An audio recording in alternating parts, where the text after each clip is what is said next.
está? Hola Jennifer, muy bien, ¿y tú? ¿Cómo está bien, gracias a Dios? Ah, bueno, listo. Jennifer, el día de hoy pues quisiera pues como tocar un poquito, no sé, dudas que tengas con respecto al módulo de observación. Y, Ujú. Creo que todas.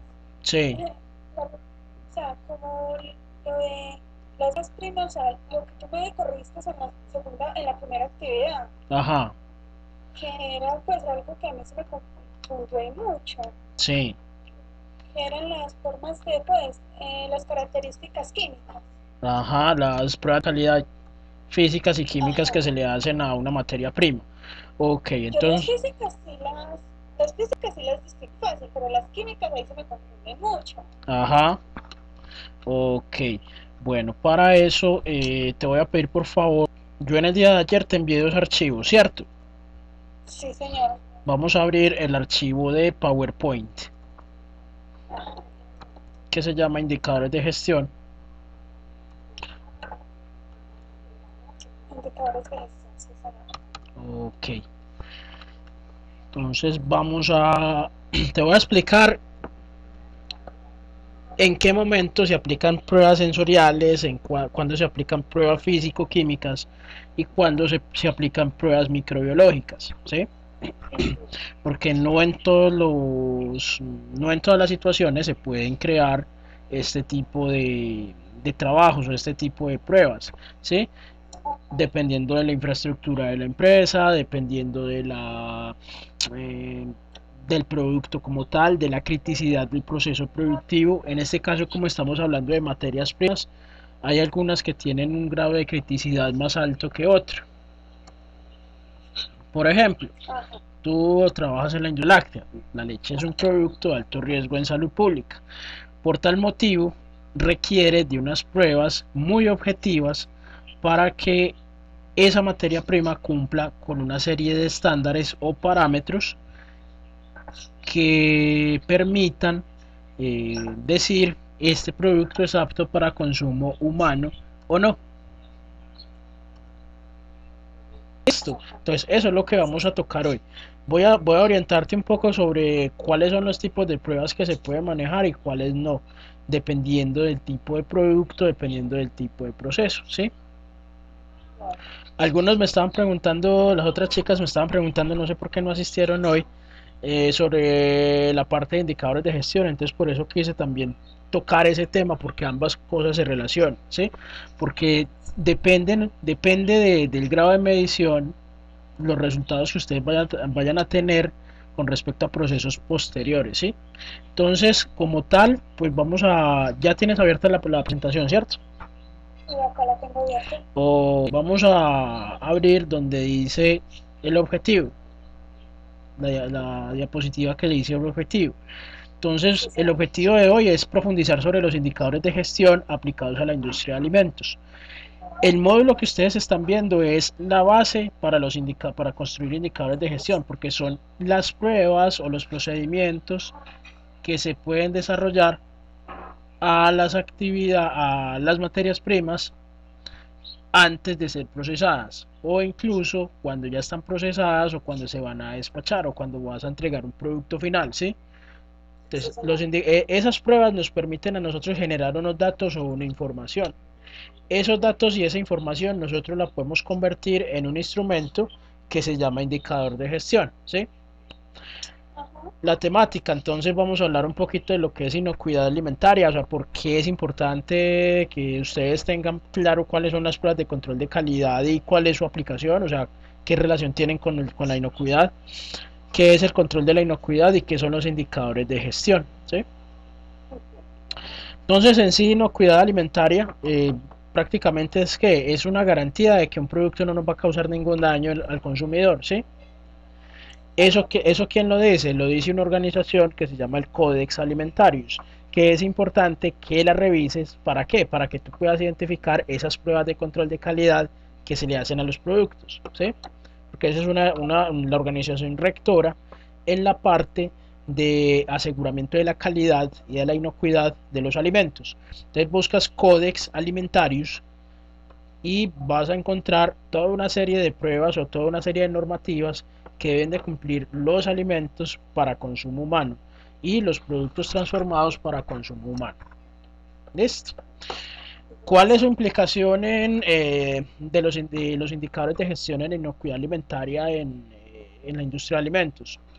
Se pueden aplicar a cualquier etapa de un proceso productivo, desde que yo recibo una materia prima, la almaceno, la transformo, fabrico un producto, lo empaco, lo embalo y lo entrego a un cliente final. Todos esos indicadores son aplicables a toda esa cadena de producción, ¿sí? ¿Qué normas existen para decidir yo estoy cumpliendo o no con las normas de inocuidad alimentaria? Entonces, hay unas normas específicas por productos o por el proceso productivo o generales. Hablamos de buenas prácticas de manufactura, que en este momento ya no es tanto buenas prácticas de manufactura, pero sigue siendo la base, ¿sí? Ya en este momento hablamos de prerequisitos del sistema HACCP, que ese es otro de los aspectos que yo considero que es también profundizar.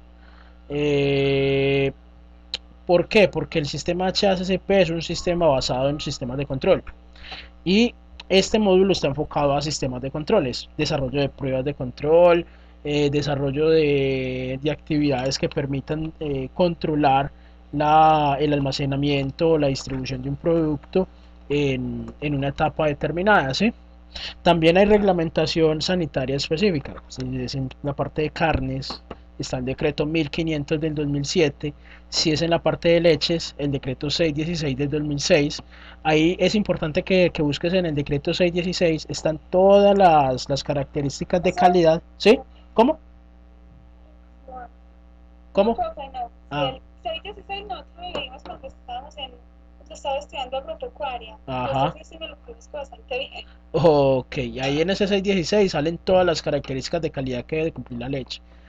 En cuanto a acidez, en cuanto a índice crioscópico, adulterantes, bueno, cuáles son las pruebas de calidad que se le deben hacer a la leche, que esa es Ok, como sí. la duda tuya. Bueno, es que cuando yo trabajo con leches, siempre en producción primaria o transformación, decreto 616, que es el que me dice a mí cuáles son los indicadores que debo manejar. Y el sistema HACCP, que es adoptado internacionalmente, que en Colombia lo rige el decreto 60 del 2002, que es importante también que busques ese tipo de normatividad para que puedas entender o puedas ampliar un poco sobre todos los sistemas de calidad. Ujú. Ahora vamos a mirar la diapositiva que se llama niveles de control. O sea, lo que ustedes están haciendo en este módulo es control, o sea, actividades de control y vigilancia. Ujú. ¿En dónde se puede aplicar? En proveedores, desde las buenas prácticas agrícolas, buenas prácticas ganaderas, desde los sistemas de abastecimiento de materiales, ¿sí? En materias primas, entonces estamos hablando de controlar especificaciones físicas, químicas, biológicas y sensoriales, ¿sí? En instalaciones y equipos, estamos hablando de materiales de construcción y el diseño sanitario de las instalaciones y de los equipos. Y en procesos hay variables de control de las operaciones de transformación. Como ustedes están trabajando en varias etapas en este módulo, es almacenamiento, insumos y producto terminado, entonces hay que hablar de los tres grados, los tres niveles de control de procesos. Podemos hacer un control biológico, que estamos hablando de todas las pruebas microbiológicas existentes, que es control de patógenos y microorganismos alterativos. Estamos hablando de todo el cumplimiento de los procedimientos operativos estándar de saneamiento, que fue lo que hablamos ayer, y toda la parte de normatividad ambiental, ¿sí? ¿Eso que me evita a mí? Algún tipo de riesgo microbiológico o algún tipo de riesgo biológico que se presente en un proceso productivo, en este caso en recepción. Supongamos, nosotros tenemos un centro de acopio de cereales. Para ti, ¿qué tipo de riesgo podría generarse en una planta de cereales? Biológico. Profe, ¿qué me preguntaste? Supongamos que estamos en una planta o en un centro de acopio que recoge, por ejemplo, granos y cereales. Ajá. ¿Qué tipo de riesgos biológicos se pueden presentar en ese establecimiento cuando recibimos la materia prima? El, los biológicos, la suciedad, Eh, porque son patógenos, pero entonces, la sociedad es más es un riesgo físico o químico. Un riesgo biológico podría ser ¿cuál? Biológico, acordémonos que son microorganismos, acordémonos que son insectos, acordémonos que son plagas, ¿sí? Entonces, pues por lo tanto, los cultivos contienen mucha plaga que vengan en el mismo material, e Ajá, insectos, plagas, y pues los mismos que ellos lo mismo los traigan desde afuera. ajá, Y que de pronto en la planta donde lo recibimos también haya algún insecto, algún animalito que nos lo pueda comer, que nos pueda comer este producto. ajá, ok. Ahora la siguiente pregunta es, ¿consideras que la inspección visual es suficiente para decir no hay plagas en la materia prima que yo estoy recibiendo en ese tipo de materia prima? Considero que no, porque muchas veces la placa está por dentro de la materia y no alcanzamos a ver sino la parte de por fuera y a veces aparente estar sana, pero Ajá, por dentro está la plaga dentro de la fruta, el grano está la plaga y ajá, eso nos puede hacer causar que se nos coma el resto de las materias primas. ajá. Entonces esa es la razón por la cual se hace un control biológico, pero el control biológico se hace con pruebas específicas de calidad microbiológicas. Entonces, pues, supongamos, quiero identificar si mi fruta tiene hongos. Entonces hago un recuento, un recuento microbiológico de hongos, ¿sí? O quiero identificar, por ejemplo, con la parte de las plagas, insectos. Muchos insectos, como tú dices, crecen es en el interior de la fruta. Pero es muy fácil identificarlo, pues a veces es fácil identificarlo a nivel sensorial cuando hay, por ejemplo, picaduras en la fruta, ¿sí? Cuando hay decoloraciones en la fruta. Eso se puede hacer a nivel sensorial. Pero ya a nivel de microscópico, identificar, por ejemplo, una bacteria, un hongo, un microorganismo que sea alterativo o patógeno, yo debo hacer pruebas microbiológicas, ¿sí? ¿De qué va a depender también? De la infraestructura de la empresa y de la criticidad del proceso, ¿sí? Si tú dices, mira, es que a mí me llega mi centro de acopio, no, yo lo único que hago es vender directamente al cliente, el riesgo va a ser menor que a decir, mira, yo tengo mi centro de acopio, pero es que mi centro de acopio está dirigido a un restaurante institucional que trabaja con hospitales. Entonces, el grado de control es diferente, ¿sí? Claro. El grado de control es diferente. Mientras en uno es prácticamente llegó el producto y lo saqué, pues el grado de contaminación del producto va a ser menor. Pero cuando yo estoy trabajando con una parte institucional, con un hospital, por ejemplo, que tengo que entregarle el producto a un hospital, yo debo asegurar de que esa fruta, esa verdura, ese grano, ese cereal, no me va a generar ningún tipo de riesgo biológico, ningún riesgo de una toxina o cierta sustancia generada por los microorganismos que me puedan generar una intoxicación masiva en un hospital o incluso me puedan afectar la salud del paciente que estoy atendiendo, ¿sí? Entonces, dependiendo de esa criticidad, es el grado de control, ¿sí? También existen unos controles físico-químicos, que son cuáles? Calor, por ejemplo, medición de temperatura Ajá. de una carne, por ejemplo, si llegó a una planta de producción de una carne, yo la recibo entre 0 y 4 grados centígrados, ¿sí? Es una carne eh, para maduración, ¿sí? Se puede medir mm, por ejemplo, el volumen, masa, peso, eh, todas esas variables que a mí me permitan ver con mayor objetividad las características de calidad o el grado de calidad de una materia prima, ¿sí? Sí, sí. ¿Consideras que solo las características, el medir las variables físicas de una materia prima son suficientes para decir me sirve o no me sirve la materia prima? No, porque hay muchas cosas que afectan pues la materia prima y que necesitamos tener algunas características para un producto final Ajá, bien desarrollados inocuamente. ajá, exacto. Entonces, por ejemplo, te llega la carne, yo la peso, pero es que el peso a mí no me dice, mira, el grado de Cosa, contaminación, exacto, el grado de contaminación por bacterias patógenas. Yo sé que cumplió el peso, supongo, sí, tiene el peso ideal de la canal, ¿sí? La canal cumple el peso ideal, pero no me está diciendo a grandes rasgos cómo está a nivel de calidad nutricional o de calidad en el grado de maduración, en temperaturas, si hay algún daño ya químico que me está generando una sobremaduración de la carne, ¿sí? En este caso, ¿sí? Ajá. También se hace en el producto terminado ciertas pruebas, por ejemplo, los materiales de empaque. Los materiales de empaque que se les analiza, que no tengan solventes, porque muchas veces empaques plásticos tienen ciertos aromas o tienen ciertos residuos de solventes con los cuales se fabrican y que pueden pasar al producto, ¿sí? Se revisa también la estabilidad del producto y el tiempo de vida útil con el empaque, ¿sí? Entonces yo empaco, supongamos, empaqué un quesito, pero el quesito metido en el congelador, en el refrigerador, en la cava de congelación por sí solo, con ese empaque no me va a decir cuánto es el tiempo de vida útil de ese producto. ¿Por qué? Porque el empaque con el producto puede existir alguna interacción física o química.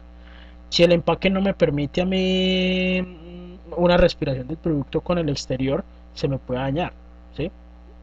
O si el empaque lo que hace es transferirle sustancias extrañas de, por ejemplo, de las tintas del empaque al producto, ya puede generarse un riesgo químico, ¿sí? O que el empaque, el producto empacado, no es estable a ciertas temperaturas. Entonces no es lo mismo mandar un producto para Medellín que para Bogotá.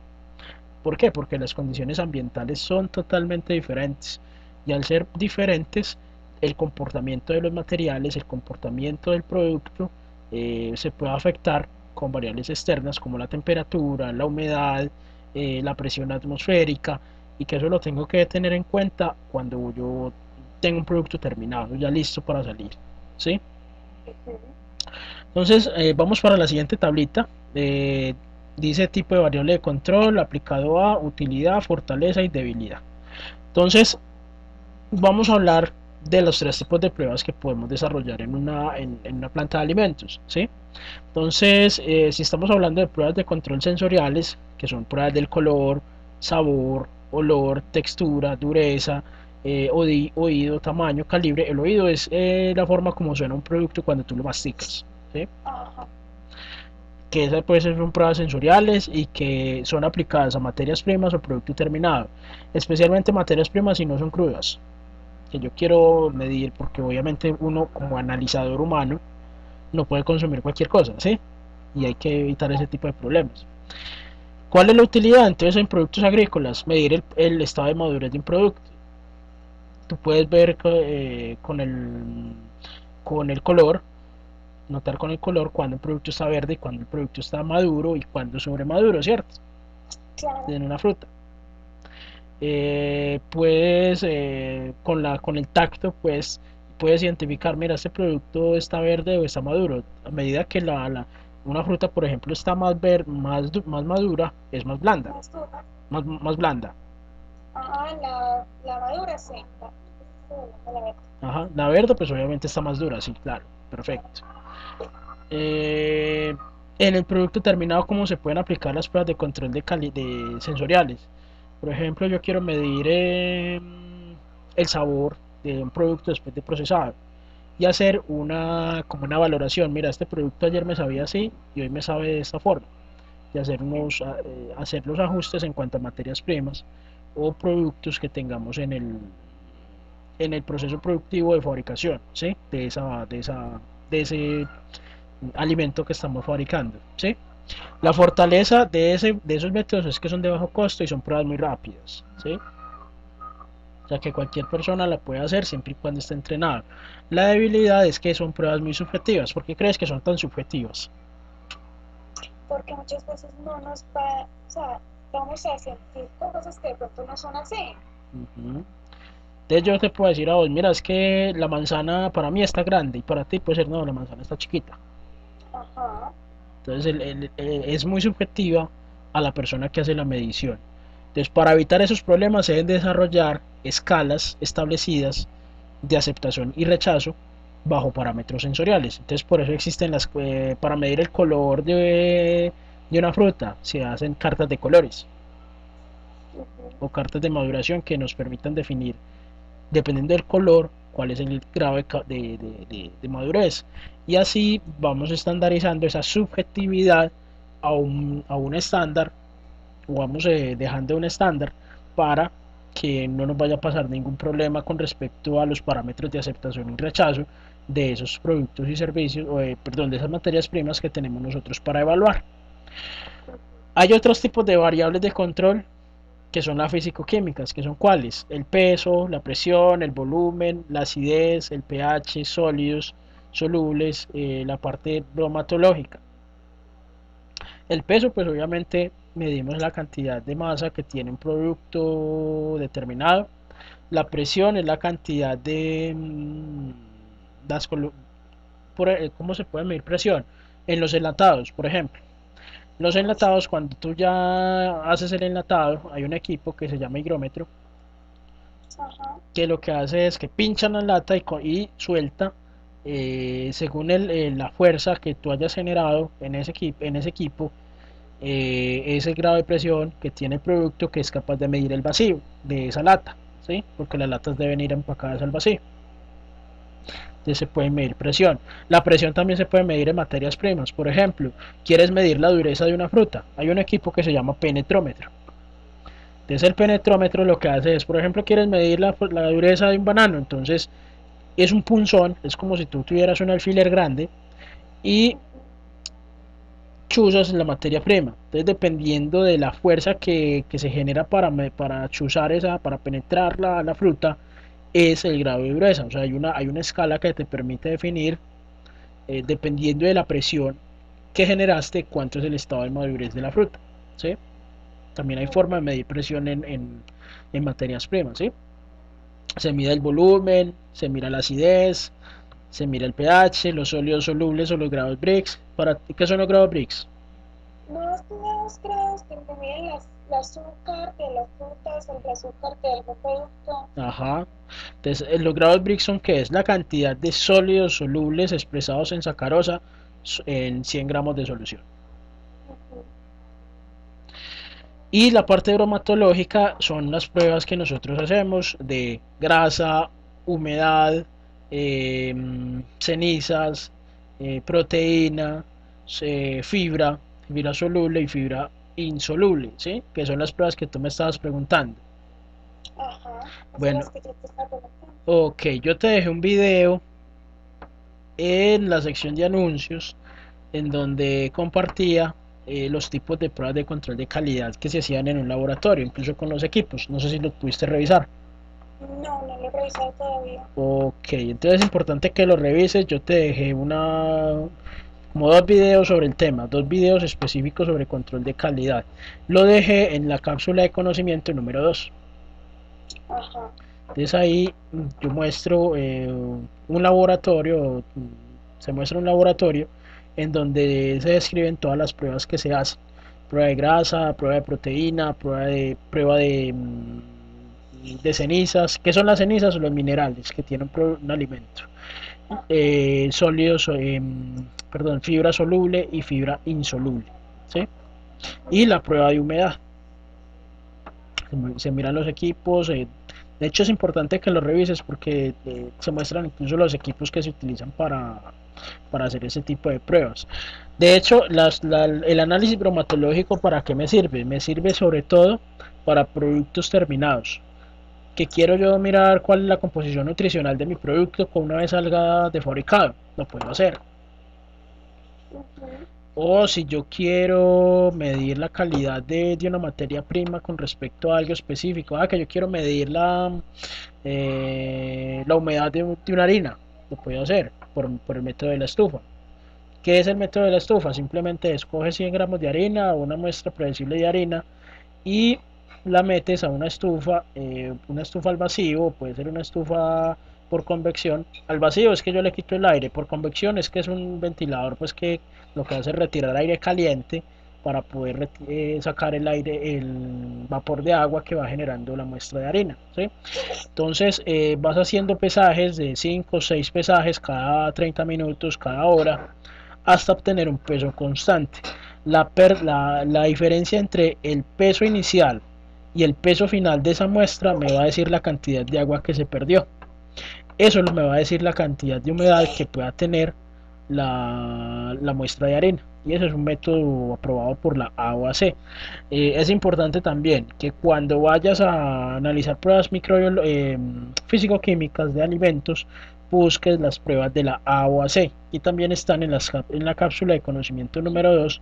Deje el sitio web de la AOAC, que es la entidad encargada de definir cuáles son los tipos de pruebas de control de calidad físico-químicas que se le hacen a los alimentos y a los productos farmacéuticos también.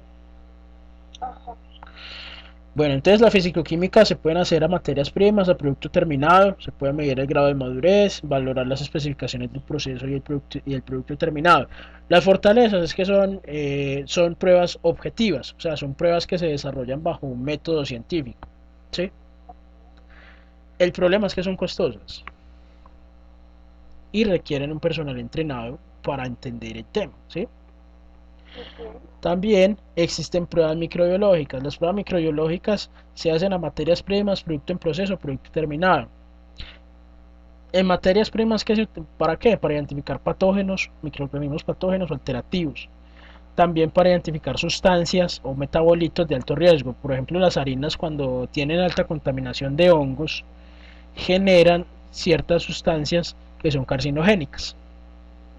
Entonces, para identificar esas sustancias se utilizan enzimas. ¿Qué son las enzimas? Las enzimas Sí. son las, no, no, pues no sé, las enzimas no sé. Las enzimas son unas sustancias de origen proteico que lo que hacen es catalizar una reacción química o que trabajan sobre un sustrato específico. Entonces, supongamos, hablemos de los problemas de las harinas que tienen contaminación por hongos y que generan este tipo de sustancias, que son aminas carcinogénicas. Entonces, hay pruebas de calidad enzimáticas que lo que hacen es coger una muestra de harina que está contaminada y le adicionan ciertas enzimas que son capaces de capturar esas sustancias, ¿sí? Y se revelan con la producción de un sustrato, producción de otro compuesto.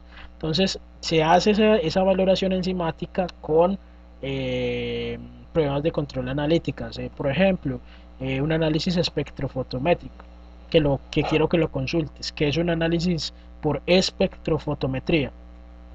Espectrofotometría.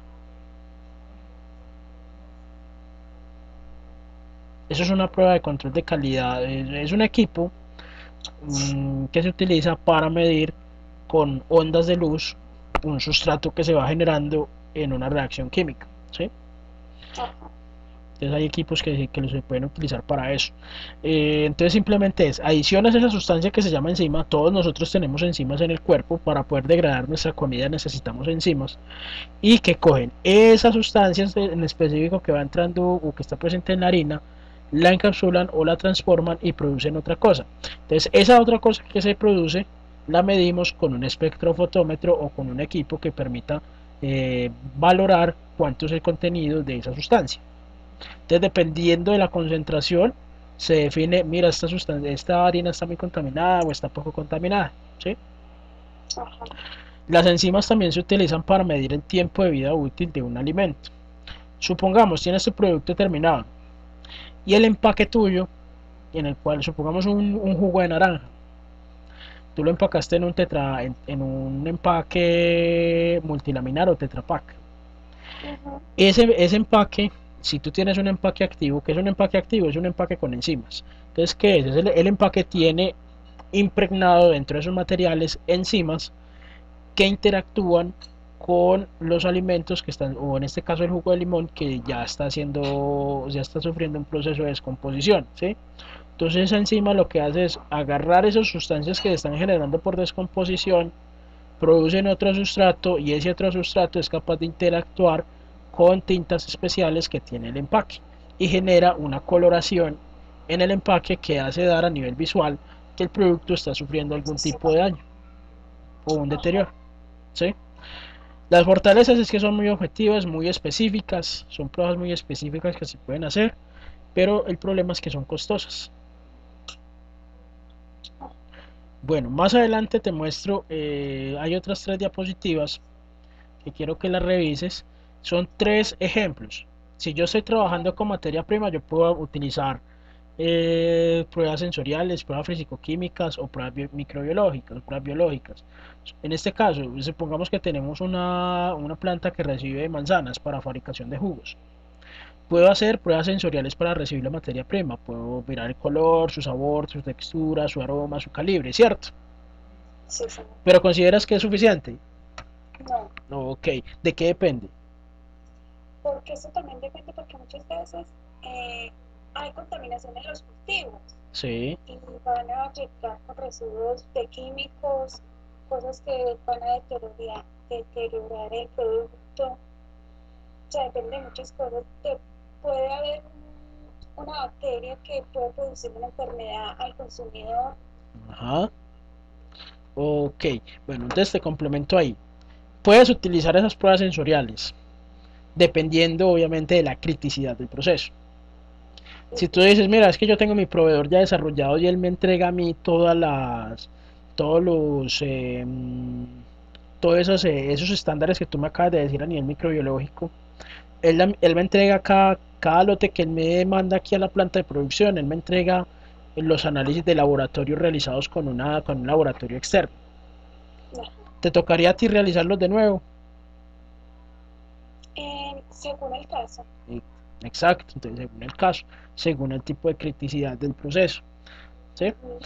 También puedo hacer pruebas físico-químicas a esa manzana cuando lo recibo. Entonces yo puedo hacer un análisis de grado Brix con un refractómetro.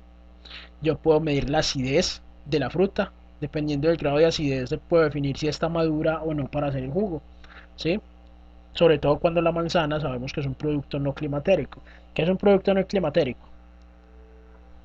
Productos no climatéricos no son los que se maduran por sí solos. Los productos climatéricos son los que maduran por sí solos. Y los no climatéricos son aquellos que no maduran después de cosechados. Que se tienen que cosechar en su estado óptimo de cosecha, ¿sí? O de recolección. Entonces se mira la acidez. Entonces, la acidez para una manzana se puede hacer una titulación ácido base con una bureta para medir la cantidad de ácido málico que tenga en la manzana. ¿Por qué no ácido cítrico? No porque ácido acético. Porque la manzana no contiene ninguno de los dos ácidos. Ajá, es el ácido preponderante en ese aspecto. ¿Sí? Ajá. Entonces se mira el pH también. Se puede hacer un análisis de pectina. Son de pimientos. Pectina es Pectina, no, pimientos. pectina, ¿qué es? Las pectinas son unas gomas que tienen las frutas, ciertas frutas que generan los geles. Las mermeladas, una mermelada de mora. Las mermeladas de mora se utilizan gracias a que la mora tiene alto contenido de pectina. La pectina es una goma un hidrocoloide que tienen las frutas, ¿sí? Que les permite generar ese gel que conocemos en una mermelada o en una salsa gracias a ese compuesto. ¿Sí? Es un compuesto, eh, es, un, es un carbohidrato, o sea, es un azúcar, pero el azúcar tiene una composición muy diferente a lo de un azúcar normal, o sea, la pectina no es dulce, ¿sí? Pero la composición es un carbohidrato con ciertas características que la hacen eh, volver viscosa a ciertas temperaturas y a ciertas concentraciones. Uh-huh. Se pueden medir los azúcares reductores. ¿Qué son los azúcares reductores? No sé. Los azúcares reductores son aquellos carbohidratos que reaccionan a ciertos reactivos, ¿sí? Que son capaces de desdoblarse a otras sustancias. Entonces, la sacarosa o el azúcar común es un azúcar reductor. ¿Por qué? Porque cuando sufre una hidrólisis es que cuando yo le adiciono una sustancia ácida y la rompo, la transforma en fructosa y glucosa. La fructosa y la glucosa son azúcares reductores. Para hacer las pruebas de azúcares reductores se utiliza un reactivo que se llama el reactivo de Fehling. ¿Qué es el reactivo de Fehling? El reactivo de Fehling es una sustancia ácida que con la presencia de estos azúcares cambia de color. Entonces, dependiendo de la intensidad y de la concentración de ese color, es el grado de azúcares reductores que tenga esa manzana, un grado de dulzor, ¿sí? Eh, ¿Cómo se puede medir también? En un banano, por ejemplo, un banano verde no tiene glucosa, no tiene fructosa, no tiene sacarosa, tiene almidones. Que los almidones son eh, hidroca- eh, carbohidratos de alto peso molecular que son muy grandes y que no saben absolutamente dulce, ¿sí? Ejemplo, la yuca. O cuando tú ves un banano verde, tú lo consumes y no te sabe dulce. No, Es porque tiene en su composición no madurado y que tiene como tal mucho contenido de almidón, o sea, es un producto que no se ha desdoblado totalmente y que eso me puede afectar el producto como tal, ¿sí? Si yo lo cosecho muy verde, el producto no me va a madurar como tal, ¿sí? Se puede mirar la capacidad antioxidante, que la capacidad antioxidante de una manzana se puede identificar en los flavonoides, en los taninos, en los ciertas sustancias de origen mmm, de cierto, bueno, ahí no sé qué tanto entiendas tú de la parte química. Hay unas sustancias que son de origen que tienen bencenos o que tienen sustancias como aminas que tienen esa capacidad antioxidante, ¿sí? ajá, Entonces, ¿cómo se mide eso? Se mide con pruebas, obviamente, con el espectrofotómetro, permite medir la capacidad antioxidante de un producto. Entonces, lo que hacen es que esas sustancias retienen ciertas sustancias oxidantes, las retienen y se reducen ellas, ¿sí? Se reducen ellas a otros productos, a sales, a minerales o a otras cosas que las podemos medir fácilmente. Entonces, dependiendo de la concentración de esas sales, podemos definir, mira, esta manzana tiene alta capacidad antioxidante o no. Se pueden medir trazas de plaguicidas, se puede mirar también la temperatura, que es una prueba física, se pueden medir los gases, las manzanas vienen en atmósferas modificadas, entonces dependiendo de la concentración, ¿qué es una atmósfera modificada? no, porque no sé. ¿Qué es? Bueno, la atmósfera modificada es un sistema de empaque que utiliza gases inertes que lo que hacen es desplazar el oxígeno, que es el que me produce las reacciones de maduración de una fruta o las reacciones de deterioro de una fruta, ¿sí? El aire como tal es un gas, es una atmósfera, ¿sí? Pero si yo, por ejemplo, si yo me encierro en mi habitación y me dicen, ver, desplacemos el oxígeno por nitrógeno, entonces ya estoy cambiando el ambiente, el entorno en donde yo estoy. Entonces eso es una atmósfera modificada, es el cambio de la concentración de oxígeno en un empaque o en un entorno para favorecer o desfavorecer ciertas reacciones químicas y bioquímicas de un producto. Ajá, También puedo hacer pruebas biológicas, puedo hacer un recuento de microorganismos patógenos, como es de coli, salmonella, estafilococo, aminas biógenas, que también se pueden hacer, ¿sí? Ya si requieres una cosa muy específica, pues lo hacemos y te mando la información de cómo se hace cada prueba, ¿sí? bueno, sí. Bueno, vamos a hablar también de un producto en proceso. Entonces, si yo, por ejemplo, vamos a tocar un ejemplo de un producto enlatado. Puedo hacer también las tres tipos de pruebas, una prueba sensorial, una prueba físico-química y una prueba biológica. Una prueba sensorial puede ser que medir si la lata está bombada o no.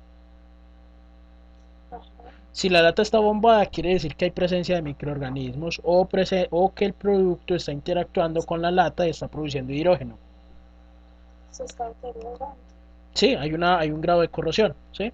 Aunque eso es normal en en los enlatados, ¿sí? Cuando los productos son muy ácidos y hacen una interacción con la laca que recubre la lata a nivel interior, se puede producir burbujas de hidrógeno, ¿sí? Como un proceso de oxidorreducción, ¿sí? Se pueden hacer pruebas físico-químicas, que se puede hacer medición del vacío de la lata, se puede hacer una medición de la calidad del sellado de la lata, ¿sí? Que hay dispositivos para medir la calidad del sellado, del cierre de la lata, de las envolturas, que hacen de que el producto se me conserve y no me vaya a generar ninguna fuga de aire o entrada de aire, ¿sí? Se mide también la temperatura de esterilización del autoclave. El autoclave es el equipo que se utiliza para hacer los enlatados. Entonces cada producto tiene una temperatura de esterilización y cada lata tiene una temperatura de esterilización. Entonces, si yo mido en esa etapa de producto en proceso, la temperatura del autoclave, estoy haciendo un control, ¿sí? Puedo hacer pruebas microbiológicas también. Puedo hacer un análisis de lactobacillus. El lactobacillus es un indicador de que se hizo una buena esterilización del producto. ¿Por qué? Porque el lactobacillus es capaz de resistirme a temperaturas de 120, 125 grados centígrados, ¿sí? Se puede mirar la prueba de calidad del vapor de aire o el vapor de agua que se utiliza para hacer el vacío de las latas, ¿sí? Se pueden medir patógenos, hongos, se pueden medir... ¿Cómo? ¿Virus? No, virus no. No, virus no. ¿Por qué? Porque los virus se tienen que cultivar in vivo. O sea, requieren una célula viva para poderlas cultivar y poder identificarlas. Y de hecho son pruebas muy costosas. Uno lo que hace es mirar microorganismos viables, sobre todo hongos, bacterias y levaduras. Parásitos también es un poco difícil hacerlo bajo pruebas tradicionales, porque lo requieres un organismo vivo para poder que se multiplique.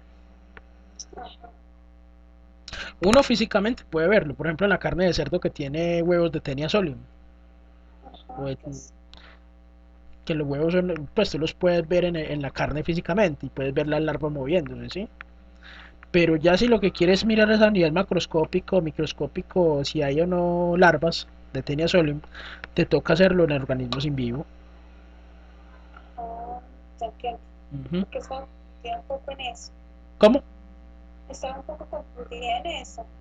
Claro, no con los virus, no, los virus se cultivan in vivo, requieren una célula para poderlas cultivar, porque recuerda que los virus son, lo que hacen es estar en una célula, le inyectan su ADN y dañan la célula y salen más virus, ¿sí? Eso es lo que nos permite medir si hay o no, ¿sí? Sí. También se puede hacer control de ambiente. Se hace un recuento de microorganismos mesófilos en placa.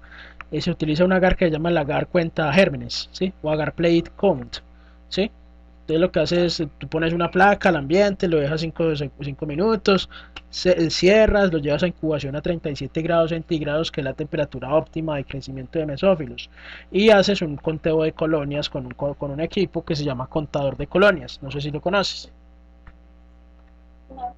Ok, bueno, te voy a pasar una fotografía de un contador de colonias. Es un microscopio. Es un microscopio, pero la lente tiene unos... hola. Hola. Ah, perdón, pensé que te había sido. Ah, bueno. La lente tiene como es graduada, o sea, pero es como si tuviera una cuadrícula. Entonces, en esa cuadrícula me permite a mí medir por cada cuadrícula cuántas colonias o cuántas bacterias hay ahí. Y se mide por centímetro cuadrado o por milímetro cuadrado. ¿Cuántos microorganismos hay por milímetro cuadrado? Bueno, en producto terminado que se mira, entonces tomemos un caso de una carne empacada al vacío. Yo puedo hacer también las tres pruebas de sensoriales, físico-químicas o biológicas, ¿sí? Las pruebas sensoriales, yo puedo mirar el color de la carne empacada al vacío, que debe ser roja o debe ser café, si hay presencia o no de lixiviado, si hay observación de la película, si hay observación de perforaciones en el empaque. Se puede hacer una prueba de cocción o de fritura para ver qué tanto es buena a nivel sensorial, en cuanto a sabor, en cuanto a terneza. Entonces son pruebas que yo puedo hacer al producto final, ¿o no? Puedo hacer pruebas físico-químicas también.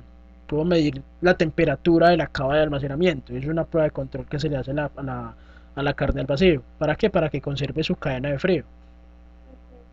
Puedo medirle el pH. Recuerda que el pH de una carne debe ser entre 5,8 y 6,4. Si pasa de esos rangos, el producto ya está sufriendo ciertos daños a nivel microbiológico. ¿Sí? Es una prueba indirecta. Y puedo hacer una medición de aminas biógenas. Marisela nos compartió en el foro del control de calidad de la carne, ya nos compartió una información muy valiosa sobre qué métodos se utilizan para medir aminas biógenas, que son las encargadas de los procesos de putrefacción de la carne. Entonces se miran dos aminas, que es la putrescina y la cadaverina. Se utilizan métodos enzimáticos, ¿sí? Y métodos físico-químicos. Se mira la conductancia de la carne. La conductancia es qué tanto es capaz la carne de conducir la electricidad. ¿Sí? Entonces se mira con un diodo qué tanto es capaz la carne de soportar la transferencia de energía eléctrica al músculo, ¿sí? Como tal, como carne.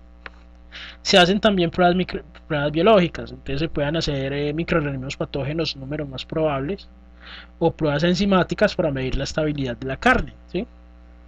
Entonces mira que las muchas posibilidades que se pueden desarrollar o se pueden aplicar para hacer todo un seguimiento y todo un control, sea de materias primas o productos terminados. ¿De qué depende de que lo apliquemos? De la criticidad del proceso, de las necesidades del proceso y de la infraestructura de la empresa. Que yo no le puedo decir a la empresa, venga, es que necesitamos un laboratorio de control microbiológico para poder hacerle pruebas de control de calidad a la carne. Sí. O lo necesito externo o lo pongo yo, dependiendo de la infraestructura que requiramos, ¿sí? Ajá. Entonces, toda esa información que ustedes van recopilando, o todas esas variables de control que ustedes definen, vamos a implementar, van arrojando unos datos. Bueno, Me imagino que sí deben de arrojar unos datos claro, para poder saber cómo está tu producto. claro, claro. Entonces, esos datos nos permiten confeccionar unos, unos instrumentos que se llaman indicadores de gestión. ¿Qué son los indicadores de gestión? Son un instrumento que permite recoger esos datos y analizarlos. Entonces, supongamos que te llegaron 5 lotes de manzanas. Entonces, a cada lote de manzana tú le hiciste un análisis visual. Entonces, el primer lote me cumplió, el segundo lote no me cumplió, el tercer lote sí me cumplió. El número de resultados que me va generando, yo los puedo acumular, los puedo tabular y puedo analizar esos datos que yo recopilé. ¿Con el fin de qué? De identificar qué tanto estoy cumpliendo yo o qué tanto están cumpliendo mis manzanas que llegan a mi planta con la parte de su aspecto visual para poderlas vender. ¿Qué especificaciones deben de tener esos indicadores de gestión específicamente cuando hablamos de plantas de alimentos? Entonces deben de ser representativos, o sea que deben ser objetivos, deben ser puntuales. Si yo quiero medir la acidez de un producto, ese indicador es específico para medir la acidez de un producto, ¿sí? Deben ser sensibles. ¿Qué quiere decir sensible? O sea que si hay una variación muy alta o muy bajita de ese indicador que yo estoy midiendo, de esa variable que yo estoy midiendo, debe ser capaz de registrarme esos datos o esas variaciones. Hablamos de rentabilidad, o sea que debe medir una variable que me genere un impacto en un proceso productivo. Hablamos de fiabilidad, que los resultados de ese indicador se obtienen de información objetiva y veraz y deben ser capaces de medirse y compararse en el tiempo. O sea que cada mes yo puedo ese indicador o esos datos, cuando yo los recopilo, los analizo, sea capaz de analizar en otro mes siguiente lo mismo, ¿sí? Y no me va a generar ningún cambio.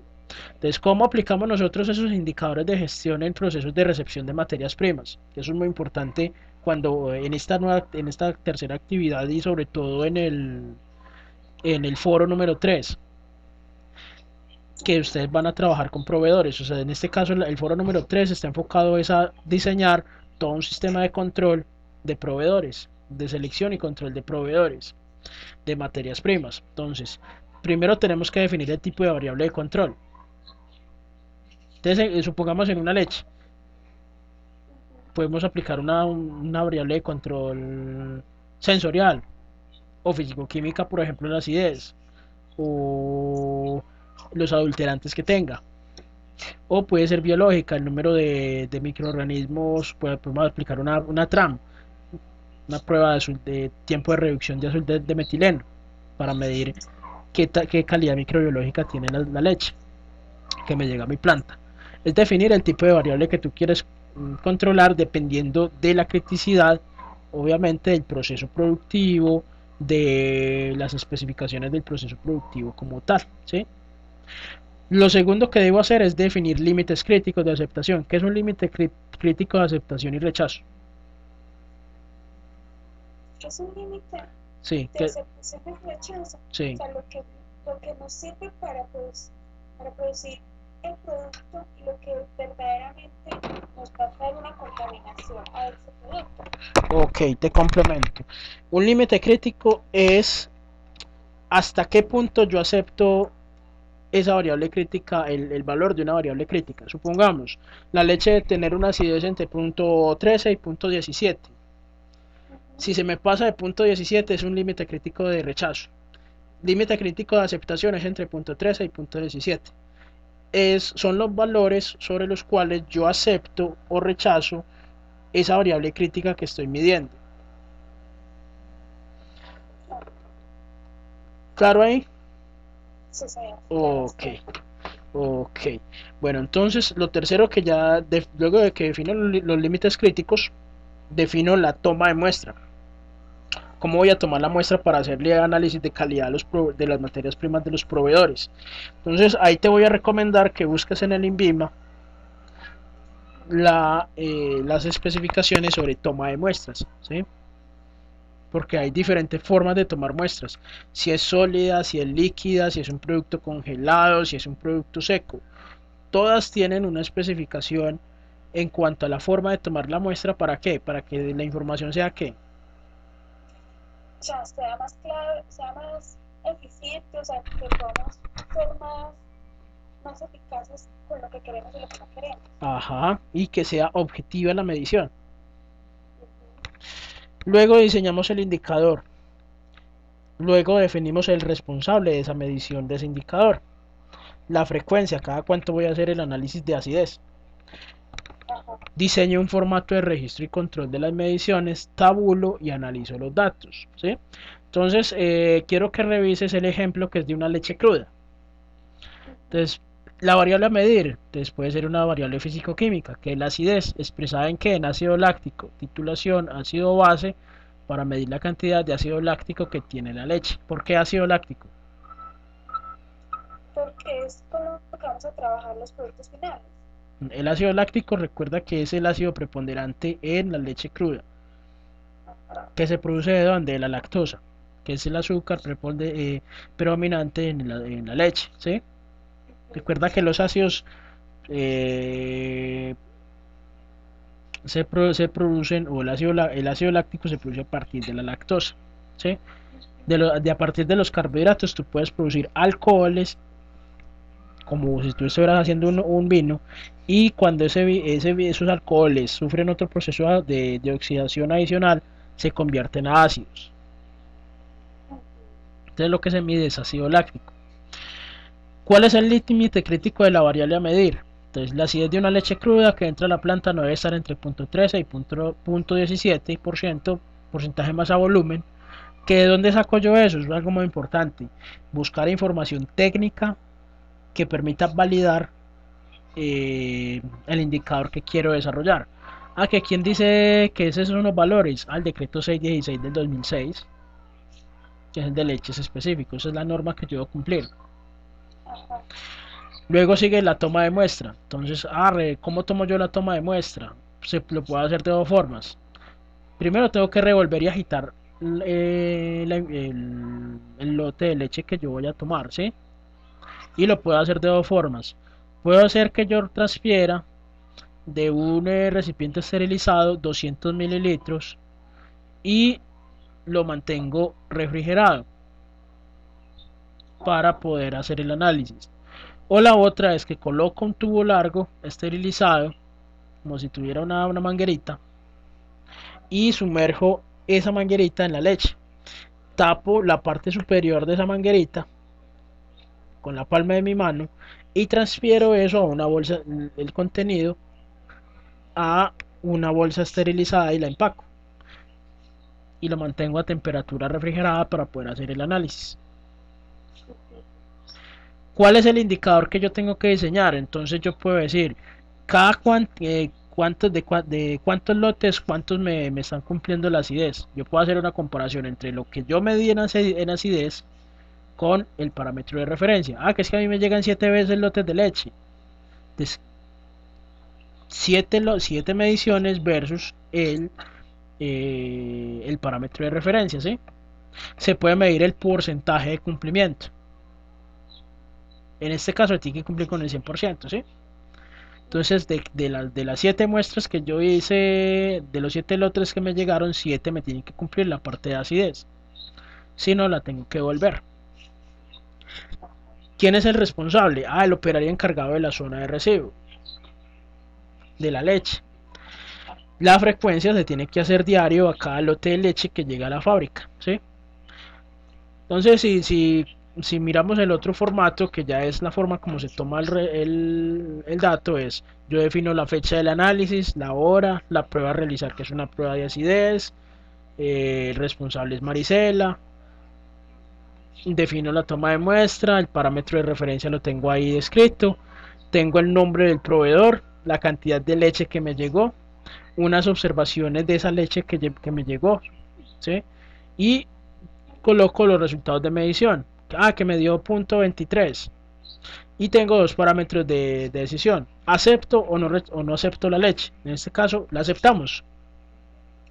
No, está muy bajita, ¿no? No, está muy alta. Recuerda que la acidez de la leche está entre punto 13 y punto 17.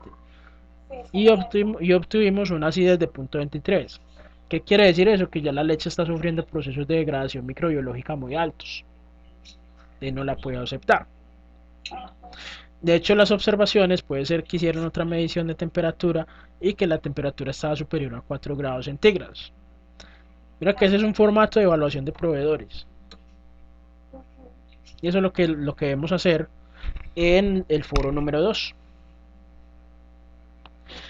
En la siguiente diapositiva entonces vas a encontrar los datos tabulados. Puede ser de que a mí me llegó en un día, me llegaron 8 muestras de leche. ¿Sí? Entonces puedo dejar aquí el resultado de la medición con el parámetro de referencia, sabemos que es entre punto 13 y punto 17, entonces defino cuántos se aceptan y cuántos se rechazan. Entonces en este caso se aceptan 5 y se rechazan 3, de un total de 8, ¿sí? Entonces yo puedo hacer dos formas de medir. Yo puedo sacar un porcentaje de cumplimiento. Entonces, ¿cuántos lotes de leche me están cumpliendo? De 8 muestras me cumplieron 5. O de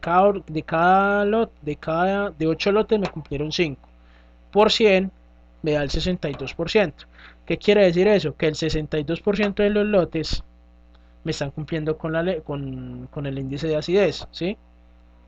Y que no me están cumpliendo el 30, los que no me cumplen de cada 8 lotes, de los 8 lotes que recibí, 3 no me cumplieron, que eso significa un 37%. ¿Qué quiere decir ese 37%? Que voy a tener el 37% de esos lotes no me están cumpliendo la acidez y voy a tener un problema crítico en procesos posteriores de transformación. Porque si la leche tiene alto contenido de acidez, ¿qué quiere decir eso? Que la leche si la voy a mandar a pasteurizar, se me puede dañar el pasteurizador. Si voy a hacer un yogur, se me puede cortar el yogur. Si voy a hacer un queso, el rendimiento en cuajada va a ser muy bajo. Entonces, ¿qué debo hacer con ese 37%? ¿Qué crees tú que tenemos que hacer con ese 37%? Bueno, ¿qué otra solución? No sé, sacar nuevos productos que nos permitan hacerlo con esa acidez. Ajá, ¿qué más? ¿Qué crees que se tiene que hacer con el proveedor? Pues técnicamente castigarlo. Ajá, ¿qué más? Castigo de eso, devolverle su producto. Hacer un desarrollo de proveedores con él. Puede ser de que sea un proveedor nuevo y que no está cumpliendo los estándares porque en su proceso de ordeño no está cumpliendo, ¿sí? No está cumpliendo con los parámetros de ordeño. Entonces tengo que, tú como supervisora de calidad, tienes que enseñarle a él para que le pueda recibir, para que ese 37% sea menor, decirle cuáles son los estándares de recepción de la materia prima. Y si él tiene problemas hacia atrás en su producción, darle una asistencia técnica para que cumpla con toda esa normatividad. Entonces mira la utilidad de esos indicadores de gestión. O sea, todas esas mediciones que ustedes hacen, todas esas pruebas que ustedes me han propuesto en estas 3 semanas de curso, van enfocadas a identificar todo con números, con cifras, con datos, con hechos. ¿Para qué? Para controlar el proceso productivo. Ajá. ¿Consideras que está difícil o está fácil? No está bien, está fácil, no está tan duro. Está un poquito más complicado. Está sencillo, no tiene nada del otro mundo. O sea, son cosas muy de sentido común. Sí, de muchos datos que uno tiene que saber, pues como observador o como recepcionista de una planta. Ajá, como persona de calidad que va a trabajar en la planta. ¿Sí? Porque eso es lo que le toca a una persona que trabaja en calidad o que Ajá. trabaja en producción. Es medir todo lo que hace en el día. Cuántos productos sacó en el día, cuántos productos se están cumpliendo con los parámetros de calidad. ¿Sí? Y se puede hacer incluso a un producto terminado. ¿Sí? Yo puedo decir el queso, ¿cuánto es el peso del queso? Ah, que yo estoy sacando productos de 100 gramos. Entonces yo hago una medición periódica del peso de los quesos. Ah, que es que hay uno que me está midiendo 180 gramos y otro 90.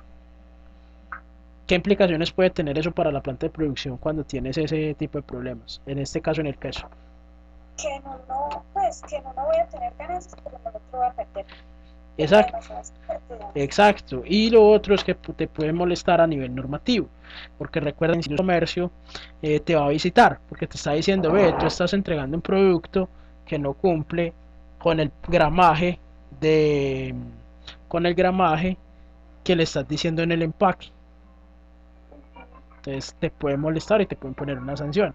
Entonces mira la importancia que tiene la observación de materias primas y producto terminado. ¿Sí? Es garantizar de que los productos que tú estás fabricando cumplen con todos los estándares para el cliente final. Esa es la utilidad de poder hacer pruebas de control de calidad. Esa es la utilidad de poder hacer trabajos de vigilancia y control dentro de una planta de producción. ¿Qué otras dudas tienes? No toca, pues como que eso, y ya me quedó muy claro lo que te iba a decir, ya me quedó muy claro. Ok, bueno, no sé, entonces recuerden, participar en el foro número 3 que ya está disponible hasta el 26. Tú ya me mandaste la actividad, ya la estoy revisando para poder iniciar ya mañana pues la unidad 3. Participas en el foro número 3 que es el foro de proveedores. Y pues obviamente si sigues teniendo alguna dificultad con las pruebas de control de calidad, me comprometo a enviarte algunos instructivos sobre cómo hacer pruebas, ¿sí? Pruebas microbiológicas, pruebas físico-químicas, para que te vayas ambientando un poco más. Bueno, te pregunto otra cosa. Sí, El portafolio, técnicamente tenemos que hacer los puntos que tú estás ahí, ¿cierto?